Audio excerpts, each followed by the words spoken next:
సంకోచించడం లేదు. తాను కూర్మమై అవతరించడానికి ఆలోచించలేదు. చివరాఖరికి వరాహం కావడానికి కూడా సిద్ధమైనటువంటి ఆ పరాత్పరునికి ఈ దేశ ధర్మాలు రక్షించడం కోసం అవసరమైతే తన శిష్యుడైనటువంటి అర్జునుని కాళ్ళ దగ్గర కూర్చొని సారథ్యం చేసి ధర్మాన్ని నిలబెట్టడానికి సిద్ధపడినటువంటి నా పరమాత్మకు శిరస్సు వంచి నమస్కరిస్తూ, స్వామి వివేకానందుడు లండన్ వీధుల్లో నడుస్తూ ఉంటే కొంతమంది అడిగారట, స్వామీజీ భారతీయ స్త్రీలు షేక్ హ్యాండ్ అడిగితే ఇవ్వరండి, కరచాలనం ఎందుకు చెయ్యరు అని. స్వామీజీ వారిని అడిగారట, మీ దేశంలో విక్టోరియా మహారాణి ఉంది కదా, ఆవిడకి మీరు ఎప్పుడన్నా షేక్ హ్యాండ్ ఇచ్చారా అని. ఆవిడ మహారాణి అండి, మామూలు వాళ్ళకి సామాన్యులకి ఆమె చేయి అందిస్తుందా అన్నారట. దానికి స్వామీజీ అన్నారట, మీ దేశంలో ఒక్కరే విక్టోరియా మహారాణి, మా దేశంలో ప్రతి ఇంటిలో ప్రతి ఆడపిల్ల కూడా విక్టోరియా రాణి కంటే కూడా గొప్పది, అడ్డమైన వాళ్ళందరికీ చేతులు అందించదు అని చెప్పారు. యాదేవి సర్వభూతేషు మాతృరూపేణ సంస్థిత నమస్తస్యై నమస్తస్యై నమస్తస్యై నమో నమః.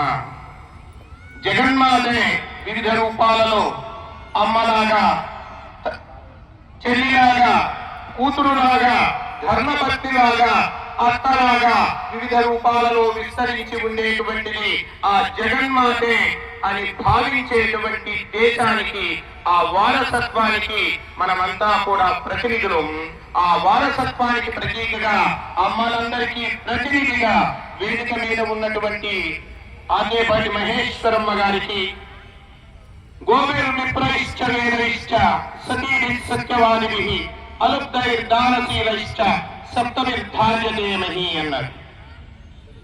ఈ కార్యక్రమాన్ని ముందు ఉండి నడిపిస్తూ అధ్యక్ష స్థానంలో ఉన్నటువంటి శ్రీ దేవరకొండ భానుమూర్తి శర్మ గారికి, కాశ్మీరులో ఉన్నటువంటి ప్రజలు 1990 ప్రాంతంలో నేను మిద్దె మీద మిద్దె కట్టాను, పొలం పక్కన పొలం కొన్నాను, బ్యాంకులో డిపాజిట్లు వేశాను, నాకు 2 పిల్లలున్నారు, నా భార్య నేను నలుగురు హాయిగా ఉన్నాము, నాకు పదవి ఉంది, 1వ తేదీ జీతం వచ్చి పడుతుంది, నాకు ఏమీ ఇబ్బంది లేదు అనుకుంటే ఆ రోజుల్లో జరిగినటువంటి చరిత్ర మీకు తెలుసు. తెల్లవారేసరికి ప్రహరీ గోడల మీద రాతలు వెలిచాయి, మీరు బ్రతకాలి అనుకుంటే మీ ఆడవాళ్ళని, మీ ఆస్తులని మాకు వదిలిపెట్టి మీరు పారిపోండి అని. అంతటితో ఆగల, ఇంట్లో ఉన్నటువంటి వాళ్ళని బయటకు లాగి వెంటబడి నరికి, కాల్చి, కొట్టి చంపినటువంటి సంఘటనలు మనం చూసాం. స్త్రీల మీద అఘాయిత్యాలు 100, 1000 మనం విన్నాం.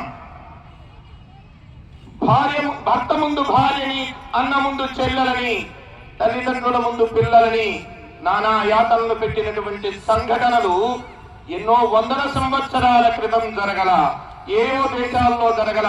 దీప్ చంద్రదాస్ లాగా ఏ బంగ్లాదేశ్ లో కాల్చినటువంటి సంఘటన కాదు, భారతదేశంలో జరిగినటువంటి సంఘటనే. వీరంతా కూడా అరచేతుల్లో ప్రాణాలు పెట్టుకుని బ్రతికినంటి వాళ్ళని వెంట తీసుకుని దేశంలో వివిధ నగరాలకి వచ్చి పాకీ పనులు చేస్తూ బ్రతికినటువంటి చరిత్ర మనందరికీ తెలుసు. నాకేమి 1వ తేదీ జీతం వస్తుంది, నేను ఉపాధ్యాయుణ్ణి, నేను హాయిగా ఉన్నాను, నాకు ఏ ఇబ్బంది లేదు అని ఆలోచించకుండా గతంలో జరిగినటువంటి పొరపాట్లు మళ్ళా జరగకూడదు, ఆ తప్పిదాలే మరలా జరిగితే ఈ జాతి గతి ఏమిటి, ఈ దేశ భవిష్యత్తు ఏమిటి, కాబట్టి ఈ దేశం నాకేమిచ్చిందని కాదు, నేను ఈ దేశం కోసం ఏమి చెయ్యగలను అని ఆలోచిస్తాను అంటూ 40 సంవత్సరాల నుండి స్వయం సేవకుగా సమాజాన్ని చైతన్యం చేస్తున్నటువంటి శ్రీనివాసరెడ్డి గారికి మీతో పాటు వచ్చి కూర్చున్నారు. పోయిన నెలలో సిరివెల్ల అనేటువంటి ప్రాంతంలో ఒక హిందూ సమ్మేళనం జరిగింది. అక్కడ ఎవరూ కలిసి రాలా, మహమ్మదీయులు అత్యధికంగా ఉన్నటువంటి ప్రాంతం. జిల్లా ఉపాధ్యక్షుడు అనుకుంటాను రాములు గారని చెప్పి ఆయన కూడా రాముడే. రాముడి పేరు పెట్టుకుంటే ఊరకు ఉండలేరు అనుకుంటాను బహుశా. ఆ రాముడు కాళ్ళు రెండూ లేవు, పోలియో.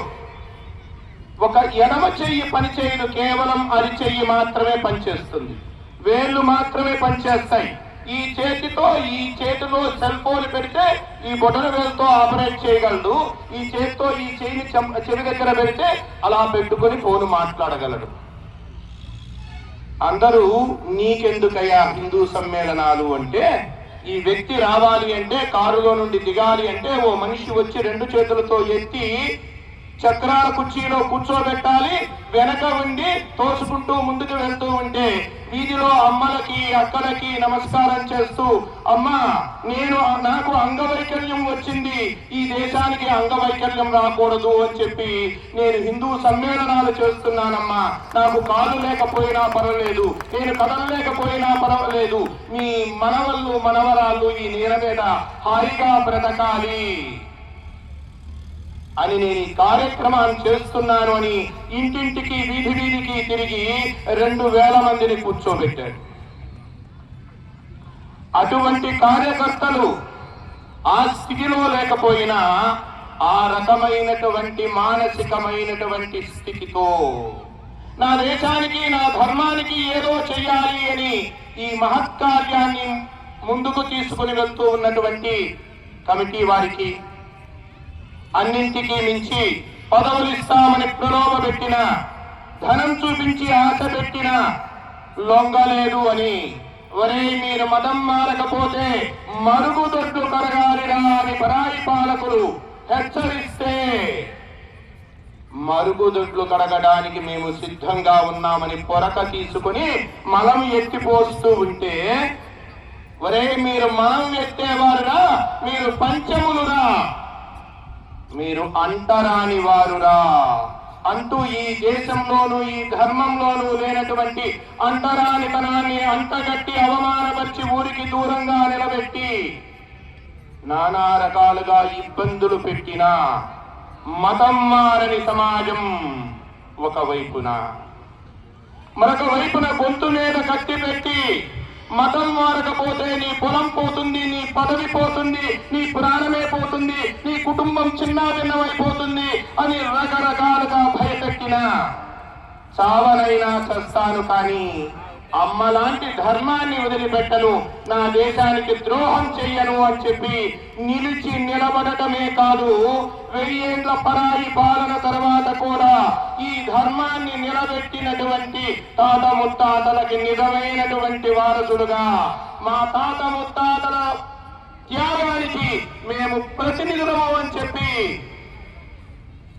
ధైర్యంగా గౌరవంగా నా ఎదురు కూర్చున్నటువంటి నా హిందూ బంధువులందరికీ కూడా ఆ సర్వేశ్వరుని యొక్క కృపా కటాక్ష వీక్షణాలు సర్వదా సర్వత్రా ప్రసరించాలని, మీ అందరి కుటుంబాలలో ఆయురారోగ్య ఐశ్వర్యాదులు భోగభాగ్యములు సుఖ సంతోషములు సమృద్ధిగా వెల్లివిరియాలని, పాడి పంట పశు శిశు సమస్తము వృద్ధిలోకి రావాలని, లోకం రోగరహితం కావాలని, శోకరహితం కావాలని, సుఖశాంతులతో వర్ధిల్లాలని చెప్పి ముందుగా ప్రార్థన చేస్తూ, ఆత్మబంధువులారా ఈ రోజున మనం ఏ కార్యక్రమానికి వచ్చాం? ఏమి సమ్మేళనం? మనమంతా ఒకరికి ఒకరం. ఎవరికైనా సందేహం ఉందా? ఒకరికి ఒకరం. గడప లోపల కులం గడప దాటితే. ఈ సత్యాన్ని తెలుసుకోవటం కోసం కాదు. జానామి ధర్మం నచమే ప్రవృత్తి, జానామ్య ధర్మం నచమే నివృత్తి అన్నాడు దుర్యోధనుడు. అయ్యా నాకు ధర్మం ఏమిటో తెలుసు, ఎంత ప్రయత్నం చేసినా మనస్సు దాని మీదకి వెళ్ళటం లేదు. అధర్మం ఏమిటో కూడా తెలుసు, ఎంత కృషి చేసినా ఈ వైపుకు రావటం లేదు, ఆ ధర్మాన్ని వదిలిపెట్టడం లేదు అని చెప్పాడట. ఆ దుర్యోధనుడికి మనకు చెప్పారు కదా, మనకు పెద్దన్నే కాని వాడు చెడ్డన్నా అని.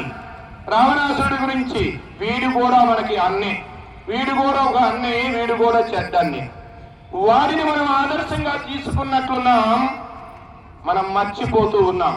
శ్రీనివాసుని దగ్గరికి వెళ్తాం, క్యూ లైన్ లో నిలబడతాం, ముందు ఎవరున్నారు వెనక ఎవరున్నారు పట్టించుకోము. అందరిగా వెళ్ళి ముత్తెమ్మను బ్రతికించి దేహంలో దేవతల్ని చూపించి మంత్రోపదేశం చేసి తత్వాన్ని బోధించి తన శిష్యునిగా స్వీకరించి ఈ ధర్మాన్ని గురించి ప్రచారం చేయమని చెప్పి సమాజంలోకి పంపించినటువంటి సంఘటన మనం చదువుతాము. కానీ ఆ కక్కయ్యల్ని తయారు చేసేటువంటి ప్రయత్నం మాత్రం మనం చేయటం.